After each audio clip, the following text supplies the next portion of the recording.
Halo teman-teman, kita akan masuk ke bab 10 dari buku The Psychology of Money karya Morgan Housel yang berjudul Menabung Uang.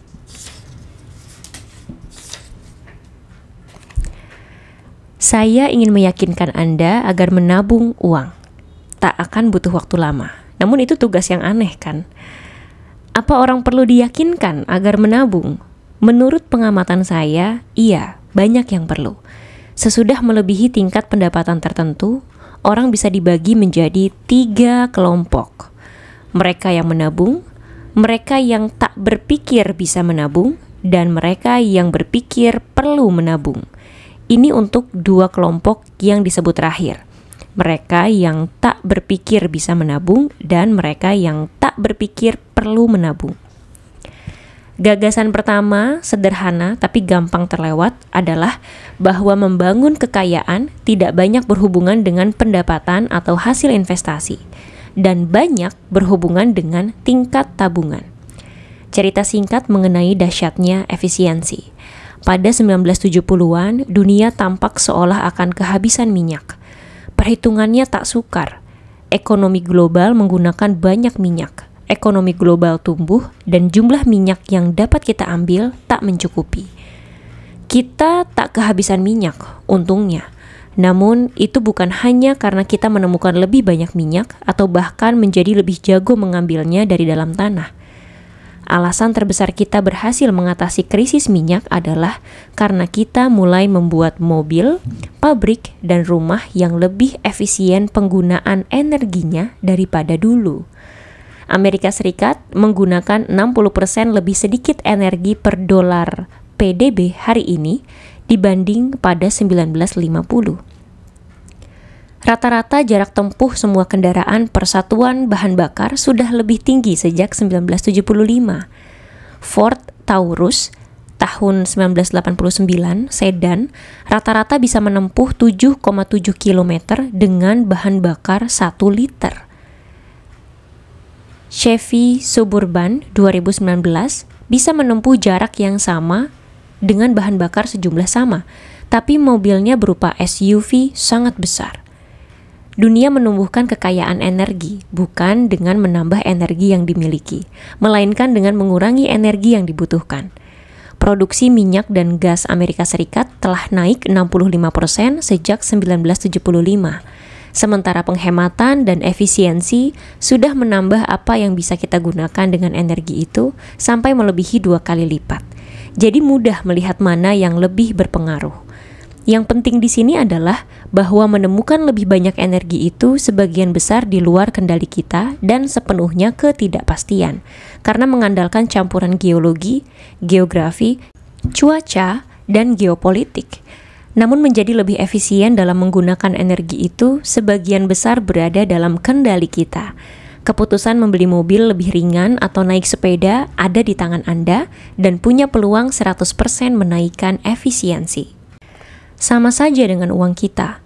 Hasil investasi bisa membuat Anda kaya.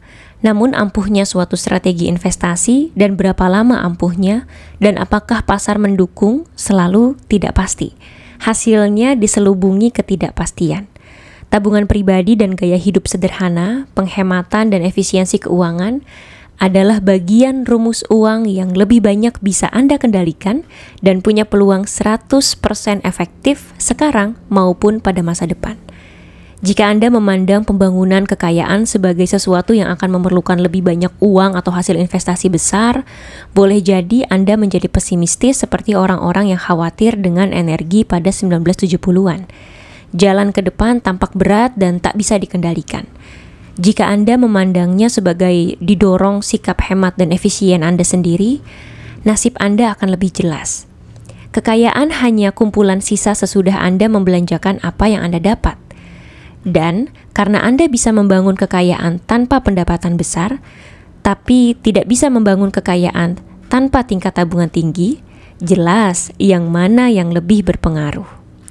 Yang lebih penting, nilai kekayaan itu relatif terhadap apa yang Anda butuhkan. Anggap Anda dan saya punya harta yang sama banyak, dan umpamakan Anda investor yang lebih hebat daripada saya. Saya bisa mendapat hasil 8% per tahun, sementara Anda bisa mendapatkan hasil 12% per tahun. Namun saya lebih efisien dengan uang saya. Anggap saya memerlukan uang setengah jumlah yang Anda perlukan agar bahagia, sementara gaya hidup Anda naik secepat nilai aset Anda. Saya jadi lebih sejahtera dibanding Anda, meski sebagai investor lebih payah. Saya mendapat lebih banyak manfaat dari investasi saya, walau hasilnya lebih kecil. Sama saja bagi pendapatan.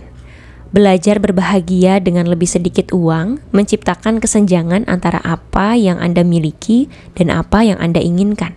Sama dengan kesenjangan yang Anda dapat dari pertambahan pendapatan, tapi lebih gampang dan lebih bisa dikendalikan.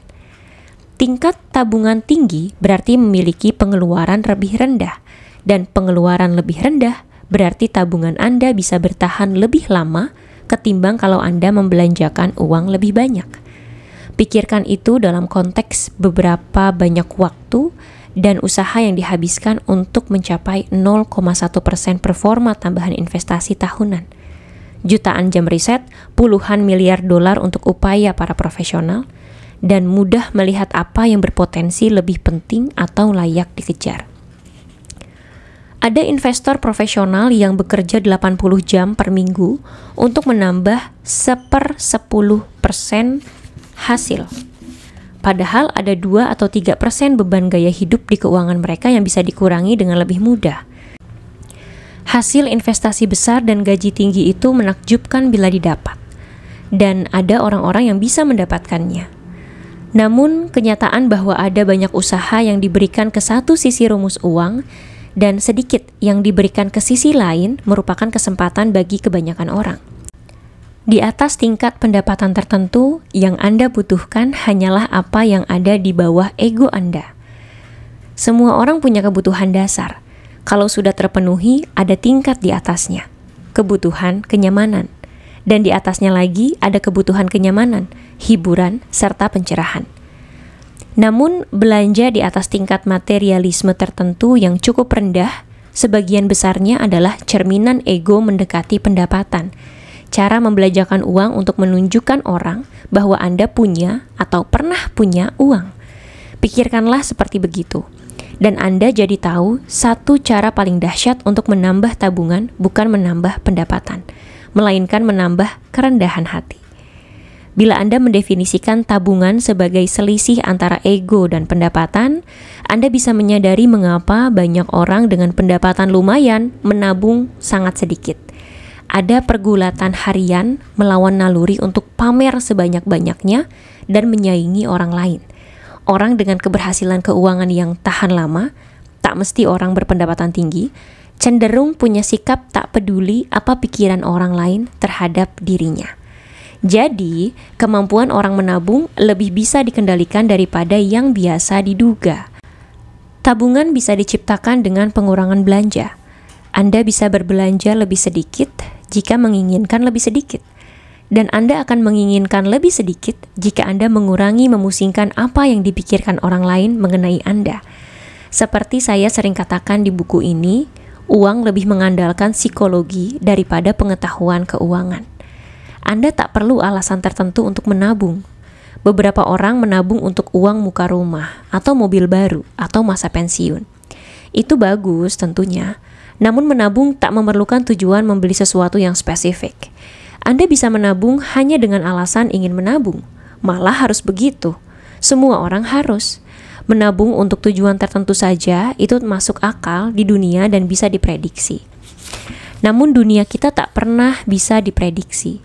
Menabung adalah berjaga-jaga terhadap kemampuan kehidupan untuk mengagetkan Anda pada waktu yang paling tak pas.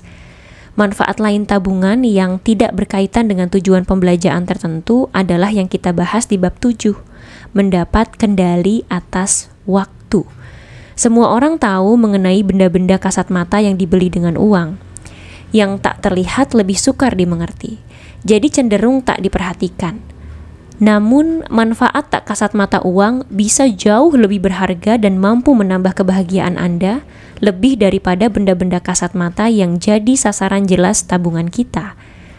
Menabung tanpa sasaran pembelanjaan memberi Anda pilihan dan keluasan, kemampuan menunggu, dan kesempatan menyambar. Anda jadi punya waktu untuk berpikir. Anda jadi bisa berubah arah atas kemauan sendiri. Tiap bagian tabungan seperti mengambil satu titik masa depan yang kiranya dimiliki pihak lain dan mengembalikannya kepada Anda sendiri. Keluasan dan kendali atas waktu adalah keuntungan tak kasat mata dari kekayaan. Apa keuntungan dari uang di bank yang memberi Anda pilihan untuk berganti pekerjaan, pensiun dini, atau merdeka dari kekhawatiran? Saya akan bilang keuntungan itu tak terhitung. Tak terhitungnya dalam dua cara. Sangat besar dan penting sampai-sampai kita tak bisa menetapkan harganya. Namun juga tak terhitung secara harfiah. Kita tak bisa mengukurnya seperti kita bisa mengukur suku bunga, dan yang kita tak bisa ukur cenderung kita lupakan. Bila Anda tak punya kendali atas waktu Anda dipaksa menerima segala nasib buruk yang datang. Namun jika Anda punya keluasan, Anda jadi punya waktu untuk menunggu kesempatan datang. Itu hasil tersembunyi di tabungan Anda. Tabungan di bank dengan bunga 0% boleh jadi benar-benar memberi hasil luar biasa jika tabungan itu memberi Anda kesempatan bekerja dengan gaji lebih rendah, tapi manfaat lebih besar. Atau menunggu kesempatan investasi yang datang ketika mereka yang tak punya keluasan jadi putus asa. Hasil tersembunyi itu menjadi makin penting. Dunia dahulu sangat lokal. Sekitar 100 tahun lalu, 75% orang Amerika tak punya telepon dan tak dilayani pengiriman surat reguler, menurut ahli sejarah Robert Gordon. Itu membuat persaingan jadi sangat lokal. Pekerja dengan kecerdasan rata-rata bisa saja menjadi yang terbaik di kotanya, dan diperlukan sebagai yang terbaik karena tak harus bersaing dengan pekerja lebih cerdas di kota lain. Sekarang keadaan berubah. Dunia yang sangat terhubung menyebabkan jumlah pesaing Anda naik dari 100.000 warga sekota ke jutaan sampai miliaran orang di seluruh dunia. Apalagi untuk pekerjaan yang mengandalkan kepala, bukan otot. Mengajar, memasarkan, analisis, konsultasi, akuntansi, pemrograman, jurnalisme, bahkan kedokteran makin banyak bersaing di tingkat dunia. Makin banyak bidang yang akan masuk kategori itu selagi digitisasi menghapus batas-batas dunia, selagi perangkat lunak memakan dunia, kata pemodal Ventura Mark Andreessen. Pertanyaan yang harus Anda ajukan selagi jumlah pesaing bertambah adalah, bagaimana agar saya menonjol? Saya cerdas makin lama makin menjadi jawaban buruk bagi pertanyaan itu, karena ada banyak orang cerdas di dunia. Hampir 600 orang mendapat nilai tertinggi SAT setiap tahun. 7.000 lainnya di tingkat kedua tertinggi. Di dunia terglobalisasi di mana pemenang mengambil semuanya, jenis orang macam itulah yang makin banyak menjadi pesaing langsung Anda. Kecerdasan bukan keunggulan Anda di dunia yang telah menjadi sangat terhubung. Keluasan bisa jadi keunggulan. Di dunia di mana kecerdasan menjadi maha kompetitif dan banyak keahlian teknis terotomatisasi, keunggulan daya saing bergeser ke keahlian lunak yang bernuansa seperti komunikasi, empati, dan barangkali paling penting, keluasan. Jika Anda punya keluasan, Anda bisa menunggu kesempatan bagus dalam karir maupun investasi. Anda akan punya peluang lebih besar belajar keahlian baru bila perlu. Anda akan merasa tak buru-buru harus mengejar pesaing yang bisa melakukan hal-hal yang Anda tak bisa lakukan, dan punya ruang gerak untuk mencari apa yang Anda suka dan bisa lakukan dengan tak tergesa-gesa. Anda bisa menemukan rutinitas baru, laju yang lebih lambat, dan berpikir mengenai kehidupan dengan kumpulan asumsi yang berbeda. Kemampuan melakukan hal-hal itu ketika sebagian besar orang lain tak bisa adalah satu di antara beberapa hal yang akan membuat Anda menonjol di dunia di mana kecerdasan tak lagi merupakan keunggulan andal. Lebih banyak kendali atas waktu dan pilihan makin menjadi salah satu hal paling berharga di dunia. Makanya lebih banyak orang bisa dan harus menabung. Tahu apalagi yang mereka harus lakukan? Stop mencoba jadi sangat rasional, saya akan jelaskan mengapa. Ini adalah akhir dari bab 10 yang berjudul Menabung Uang. Selanjutnya, yuk dengarkan bab 11 yang berjudul Masuk akal lebih besar daripada rasional.